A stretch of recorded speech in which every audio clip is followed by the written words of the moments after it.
Welcome to the Rugby Book podcast, and we're here to record a reaction pod to the first Springbok squad of the year. Rassie Erasmus has announced the squad for they will face Italy and Georgia in the July Test series at home, and it is a massive 54-man squad, which includes most of the 2023 Rugby World Cup winners and a few surprises here and there. So, Shaun and I are going to just talk through it, the surprises, inclusions, exclusions, what does this say? But Shaun, I mean, this obviously followed a lot of the people from the second alignment camp. So I guess there weren't too many surprises in that context. But still, I mean, it's interesting to see which of these newcomers Rassie is picking and at least wants to have a look at for the July Test series. Yeah, so listen, it's a massive squad. Um, it's huge. And then I was just so worried about it, and I was like, is this an alignment camp squad kind of thing, you know? Um, are we gonna how's it gonna work out? And then the more I thought about it, the more it really it really is a well balanced have a look squad, a well balanced, got some of the old boys in there and some of the new guys, and a well balanced we're playing the Barbarians kind of, and two other test squad. Like if you have a look at it that way, instead of how we've done in the past where we've named a squad and then we've released and brought in, I'm sure stuff like that will happen, but it's just the more I look at it, I'm like, this really does make sense.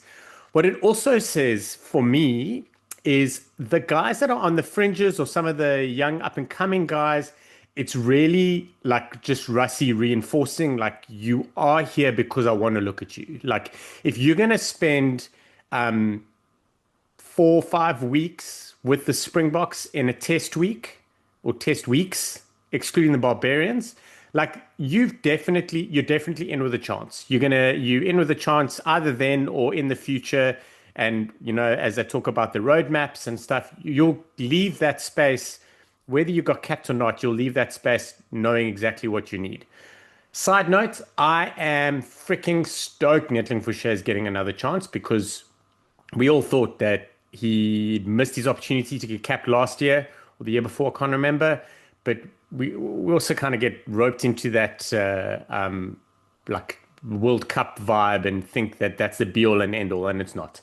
Yeah. As you know, with props, they do mature a little later. And I mean, Nedling's been playing so well for a long period of time, and then he suffered a bit of some injuries and stuff. So I'm just glad he's there. I want him to get capped so badly, and I think he's a massive asset. So yeah, should be interesting. Yeah. I mean, I think the dynamic that'll be interesting. So I think the first thing to mention is, like you mentioned, Shaun, there's 4 games. I actually forgot to mention the Barbarians game, and that's on the 28th of June. So in theory, that is a time where it's not an international window. So certain players probably won't be available, won't be made available by their clubs. And depending on how certain teams go in competitions and finals for the Premiership and the URC and all that sort of stuff, I think it's likely that we won't see, the likes of like a Andre Pollard or maybe between the Bulls or the Sharks players that made it to the URC final and, players like that. So maybe the biggest squad is so that, some of the younger players like the Kamaganyes and the Renzo Duplessis, they get a cap against the Barbarians. And then the Italy test will be more of a stronger sort of test squad. So yeah, I think sure that does make a lot of sense in that context. That possibly this is the squad for now, but then it will probably get cut a little bit once we get into July with the Italy and the Georgia test. Yeah, listen, as well as Russie's done, and I hear that SA Rugby, we haven't posted a loss this year, which is amazing. But regardless of all that, like, you can't have 54 players, let alone all the other management staff, trekking around the country for a month. So, so yeah, there'll be guys coming and going. But I like it. Like, I like the intent. I like it. It doesn't. It When you look at this, I feel confident by it. I feel confident that he's not stringing players along. I feel confident that he's still looking at players and stuff like that's the big thing. It looks good. And obviously, we'll have a better idea come the rugby championship, and then we'll have a better idea in November. But for now, it's looking good. Yeah, I think let's go through a few of like the surprising names that are in and excluded. I think name number one that's been included is Marnus van der Merwe. Now, yeah, I think for Rassie, this is not a surprise name because he included Marnus van der Merwe when he was still a cheater into one of these training squads a few years ago. And then he moved to the Scarlets and he's been a revelation. I mean, he made the URC's Elite 15, so the team of the season. So that just shows how great he's been. And obviously, Scarlets went all the way to the quarterfinals this season. Have qualified for the Champions Cup. And I mean, Sean, we've been talking about it for many years now. There is that gap at hooker where he's still looking for that succession after Marks and Monambi. We've tried Dweber, we've tried Hobla, we've tried Fenter, we've tried Vessels, and they haven't necessarily reached the mark yet. So I think there's a big opportunity for Mars van der Merwe. Like I think, and I'm also expecting him to get at least the Barbarians, if not maybe one of the test matches to stake his claim. Yeah, it's so weird. Like I thought Grobbelaar was probably again gonna get another look in. Obviously, Jan-Hendrik Wessels is there, but Marnus van der Merwe in my world has really come out of nowhere. The first time that I was really paying attention to it was when I think the URC released an article where he said that he's still wants to be a Springbok. And then I was like, okay, and then everyone kind of you paying more attention, and then scholars get to the quarters and stuff like that. So it's it's interesting that he's there, but it's not a surprise if you break it down to exactly the way that you've done. You like we have our two first choice hookers who are both number one in some way, shape, or form, but then we don't have a number three. A number three that if you play him for a whole season, no one would really worry too much about it. And it's getting Yeah, down to the point where you just got to be like, cool, we need a hooker that hits his targets and we need a hooker that scrums well because that is the foundation stuff. Everything else that comes afterwards is just little sprinkles and nice to haves. But the bottom line is you've got to be accurate with your darts and you've got to scrum well. And he's done that and he offers a little bit more around the park. So we need one to stick. I think from a South African point of view, we need one to stick. Like you've unloaded, and everyone's well aware of a very long list of number three choice hookers, and we need one to stick kind of soon. yeah. So Scotland's lineup success percentage was third in the URC last season. So they had a 90% lineup success. Obviously, that's not just for the Merwe. Ryan Elias also plays for Scotland. But that's obviously a good sign. Whereas, we've had our struggles with some of the other hookers. I mean, to be fair, the Stormers, I think, were number four. And I think Joe Dreber's throwing has come on leaps and bounds, I think, in the 100%. last few years.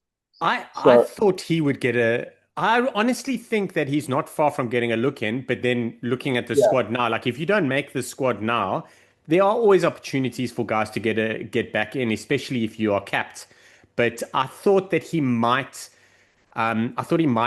get another sniff, but the quarterfinal wasn't great for him. I know he wasn't on for long, but it didn't. He did make a couple errors, and granted, I think everyone in the Stormers made errors that day.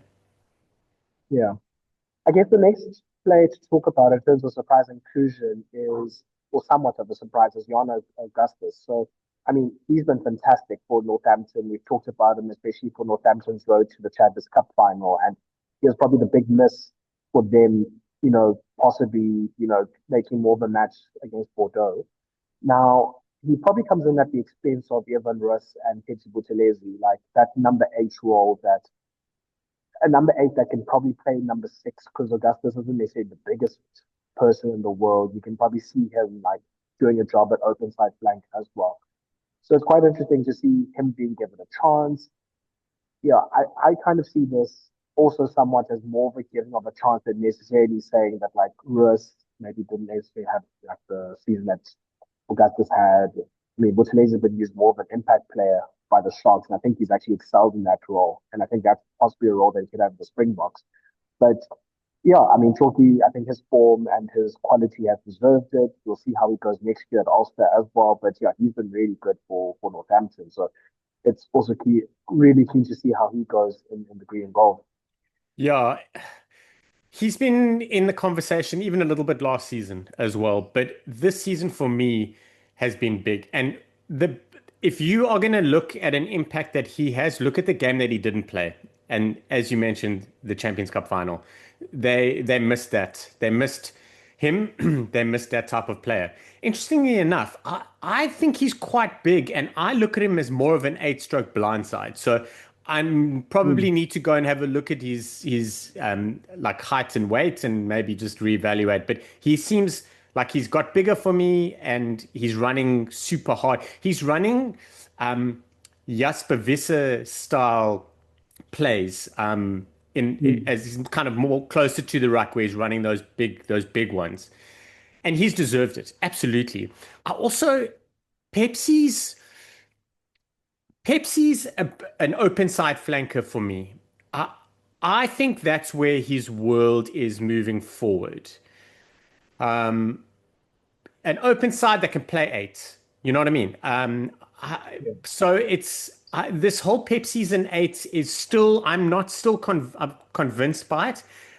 Having said that, he's come off the bench and showed that he can do it, and especially when it's more open. So it could very well be like that's the case. Like he can be eight, but it's got to be a more expansive game. You got to play it against a looser team. In Test match rugby, that doesn't happen very often in the beginning of a game. So yeah, we'll see. I still think that that open side's his space. But yeah, on Evan Roos, he's I've been very critical of him, but he's had a better season this season than almost any of his others. What I will say is his error count is high. It's little yeah, things, just bad passes or a fumble knock on, and then he does, excuse me, he does tend to boil over a little bit. I have issues with that. Same as with Jaden. Like I don't think that we need. Like I don't think it's going to work if you're doing that at URC level in the roles that you're playing. Like you're not that guy that's supposed to rough up everyone. You're not the Earburn or the Buckies because there is a role for that. I just don't think that that's theirs, and I don't think it works if you understand.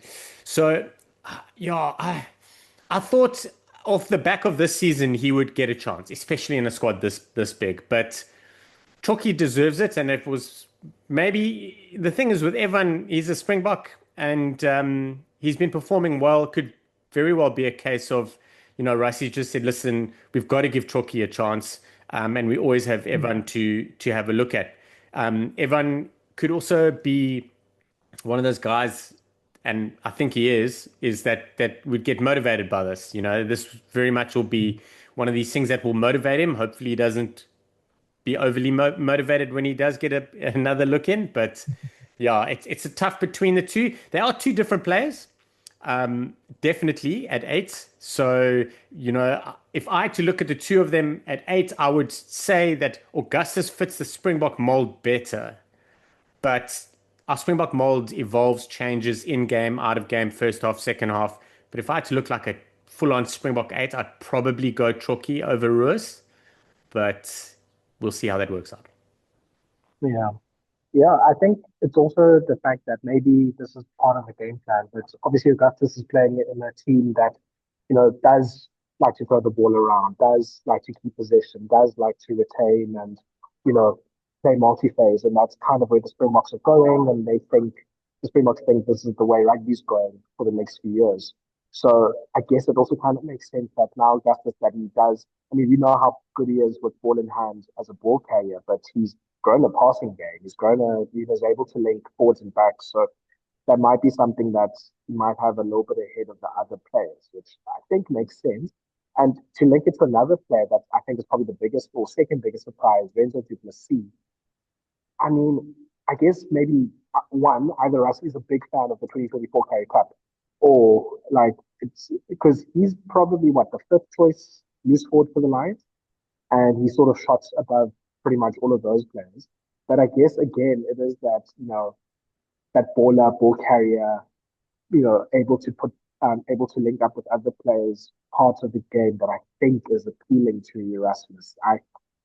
That's how I kind of see it. I don't know, Sean, how you see it. Yeah, so I'm sorry, Ringo, but I did have to Google Renzo, and just kind of, just watch a little bit of highlights and just to remind me. So it's very interesting. So he's taken his chance, and you're right in terms of the pecking order at the Lions, he's really not there. But Rassie has shown in the past that he doesn't really care what the other coaches think. Like that's kind of his thing. Like he's going to do it. He's going to play this guy in a position that Jake White doesn't play. Blah blah blah. We've been there, done that. Um, but to be fair, the Stormers' loose trio have been good, and they have been more front and center, both blindside and open side this season. Young, young guys that you didn't expect to really be starting if it wasn't if there weren't injuries, but they've then taken their chance. And Tennyson and De Villiers, I want to say De Vet, but the De Villiers has been like it's they probably a little bit unlucky there. Could very well be a case of a little bit too late in the game for them to maybe stake a claim. But yeah, it's a very interesting one. It's a bit of a head scratcher. But yeah, I can't complain too much. It's not like he is there and taken the place of someone in a rugby championship side or a World Cup side out of nowhere, which it's a great, I mean, the greatest of respect. Like he has come out of nowhere, and it's just a case of him, you know, seeing what he can do, and hopefully we get to see him. I mean, if he plays for Springboks in July and he puts up a good showing, it's going to just throw a spanner amongst the works at the Lions. Not that they need any more, but it'll be quite interesting. And then he'll be at the Sharks next season, so it's all good, man. Yeah. I mean, oh goodness. Yeah, I mean, I think that would probably be my biggest snub, like on the opposite side is Ruan because I mean, he was just unlucky in terms of injury. He played that one match, I think the Portugal match, and he did pretty well, I think, in those 20, 30 minutes he played, and then he got injured.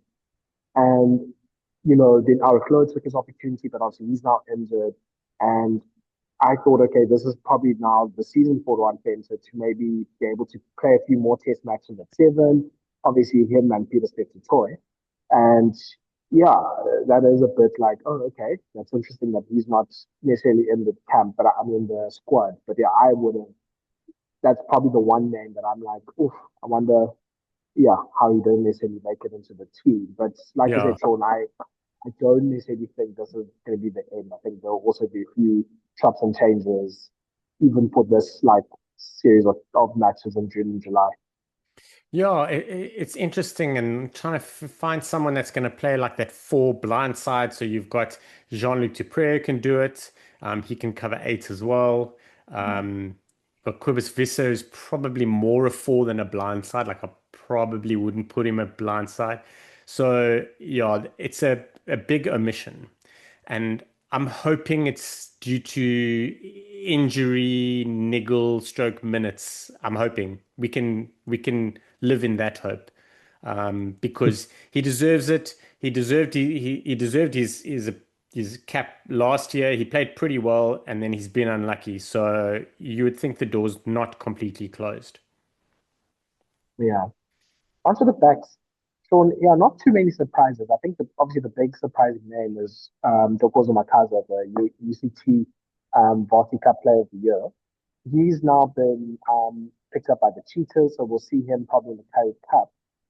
I mean, yeah, I genuinely haven't really watched much Boston Cup this year, so I can't really say too much about him. I know last time we talked about him, Coach was able to sort of give us a bit of background. I mean, I think he's probably more of a, like the All Blacks and Irish team like to have their apprentices that are there to just sort of look around and sort of pick up sort of the ethos of the team and the standard that is expected of them. because he's genuinely not, he hasn't even played one match in senior rugby yet. So it would be a big surprise if he's in the squad to play Italy or the Barbarians, whatever the case is. But I mean, a massive achievement, a massive like tick in his direction. And yeah, I mean, he's someone that I'll definitely now be looking out for in the Currie Cup when the Cheetahs play. Yeah.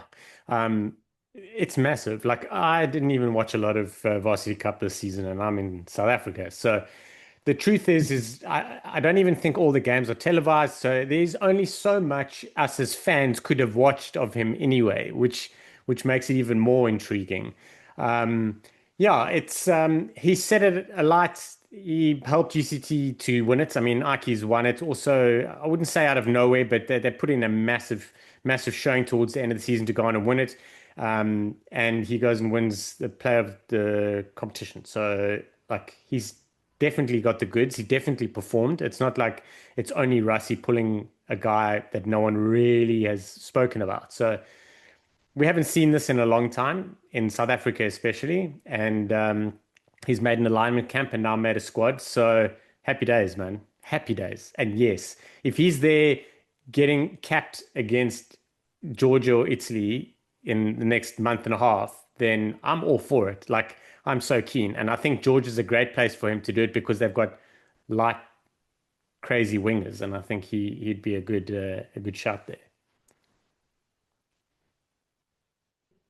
Yeah, learning, I mean, learning your trade against Gavin in Australia, I wouldn't recommend it, but it would be very interesting for him.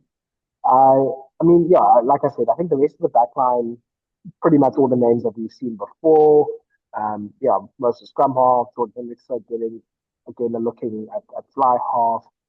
Maybe the only other part I would like to note is the centers don't necessarily have like most of the positions have someone new or young coming in. The centers don't really have one.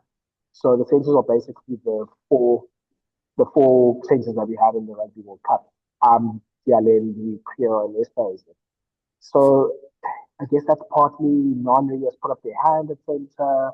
The youngsters that maybe could play center haven't necessarily played there. Like Cook is in the squad, but I think he's probably going to be playing more wing than center, at least for now. And, someone like Hottenberg hasn't played much up in the midfield. Henko van Wyk has been injured. David Kriel probably is an option. Maybe, I mean, he didn't necessarily make it. So that is something to maybe look at because all four of those guys, I think, are in their 30s. So it is a position where you do need to maybe have a look at what could be coming in the future. Yeah, the biggest omission for me is David Kriel. It's starting to feel a little bit like Ambrose Papier, like where the guy is just ripping it up week in and week out and just getting overlooked. Especially because the Springbok setup, a backline player that can play multiple positions is valuable, is super valuable. Yeah. Perhaps he needs to play 3, 4 games at nine, because we do value a nine on the bench, or have a nine available somewhere. So Creel's the big one missing. We we need to fix this potential 13 problem we could have. Obviously, we've got Willemse that can cover 12. We've got Hooker that can cover. We've got Willemse for 12. We've got Moody for 13. Okay, so those guys are there. So we've got the youngsters, and we're able to plug those gaps. I'm not sold on Moody at 13 yet. And then we've got Hooker as a 12, 13, but I see him more as a 13 for now, especially because of his form on the wing. 13 makes more sense. So we kind of covered there. But 13 is the bit of a problem because if we're honest with ourselves, after Lukanya got injured, you don't have a world-class 13 waiting. Teams don't have two world-class 13s just hanging around. And we had after Lukanyam, we got Jesse Kriel. And now Lukanyam's got to fight Jesse for the 13 jumper because he's made it his own. Like, we don't see stuff like that. We got very lucky during that period. And so, yeah, so that's what I'm interested to see.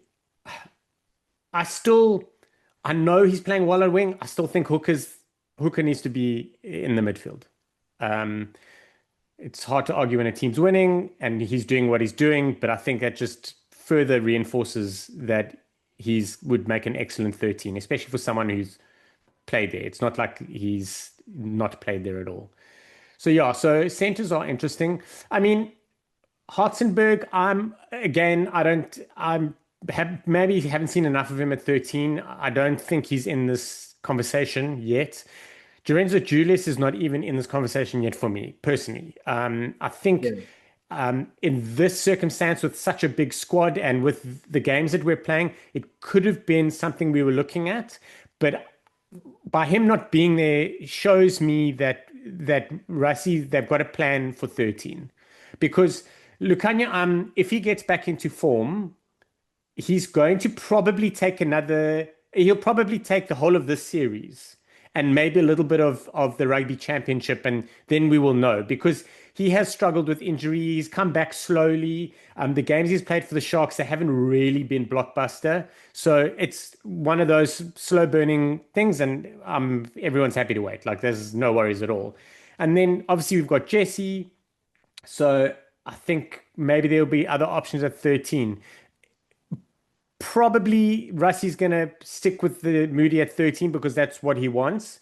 And if that's what he wants, he's clearly seen the attributes. So we just have to deal with it. But we've gone through two generations of 13s that haven't had to learn.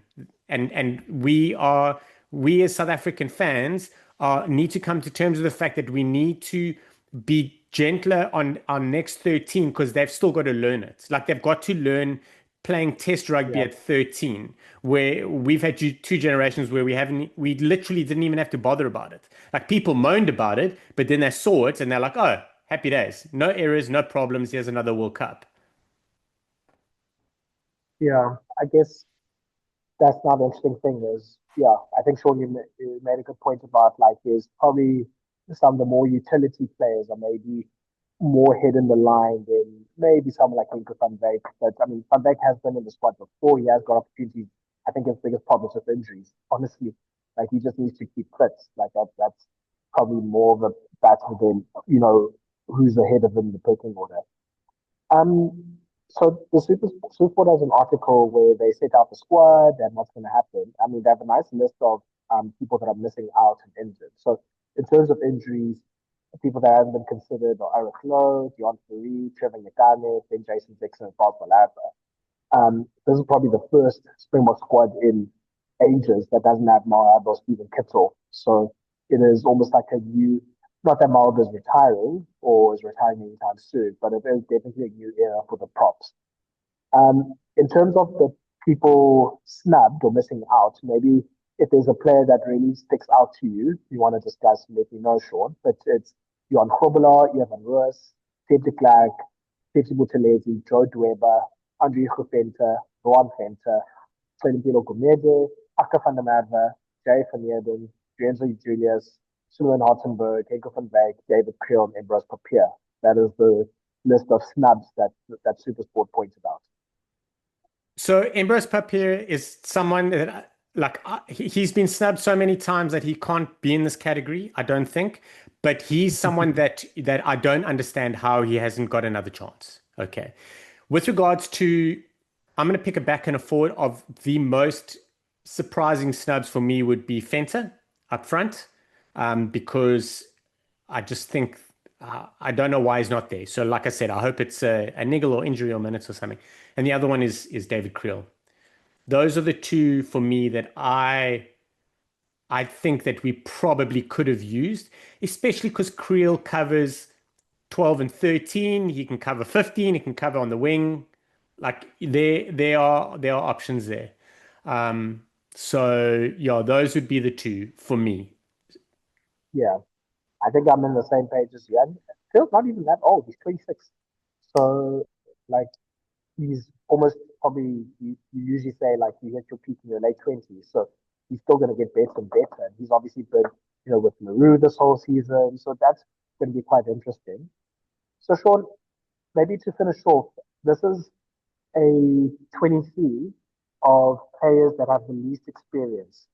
So if the Springboks picked almost like the team with like no caps out of the squad, this is what the 23 sounds like. So I want to hear what you think of this. So front row would be Wessels, Marnus van der Merwe, and either Nathan Fushia or Asenaki Kabakanye, both of them haven't been capped yet. Not a bad front row. No, that's quite good. I think Asenati pips for sure because he's never been in a Springbok setup before, so that he would take it. Um, Okay, so Fushia, you'll come off the bomb squad. yeah. No, I'm just saying, like, if you're going for the newest people, he would fit in the newest. That's interesting. Would you not put Vessels at hooker? I mean, yeah, we didn't actually discuss it, but the Vessel thing's very interesting because I think he's now made prop his own. Like, Yes. he's obviously been playing prop for the Bulls. He's coming really well. He's been obviously quite mobile around the field.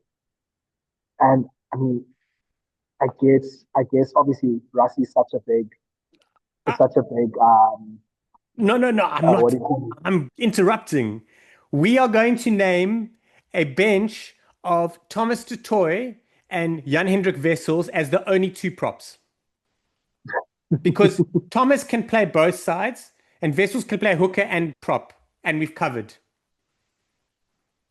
Well, unfortunately, World Rugby says you need to name three front rows in your bench. Rassie's going to do it once, and then the shit's going to hit the fan, and everyone will be like, "Huh, that was quite interesting," and then the South Africans will feel hard done by. Yeah, I mean, if he can play hooker when obviously needs comes, sure. But yeah, I think he should just be seen as a loose head prop for now, and that obviously also fills a hole that maybe is coming because I think at hooker, like I don't think I've seen too many problems. It's just that he doesn't have the reps of scrumming at hooker, throwing at hooker, and all that sort of stuff that Yeah, he needs to be a regular there. yeah. Okay, locks. Locks then would be Cobus Visa from the Bulls. He's also been included. And Ronald here, still surprisingly, still has the least caps out of the locks. I mean, it's probably close between him and John Klein, I think, as the least experienced of the capped locks at the moment. That's a proper lock pairing as well. Yeah. I mean, Okier's obviously been playing loose forward the last few weeks for the Bulls because of no Low. But yeah, I think he was probably one of the best revelations last season for the Springboks. Just helped to stabilize the line out.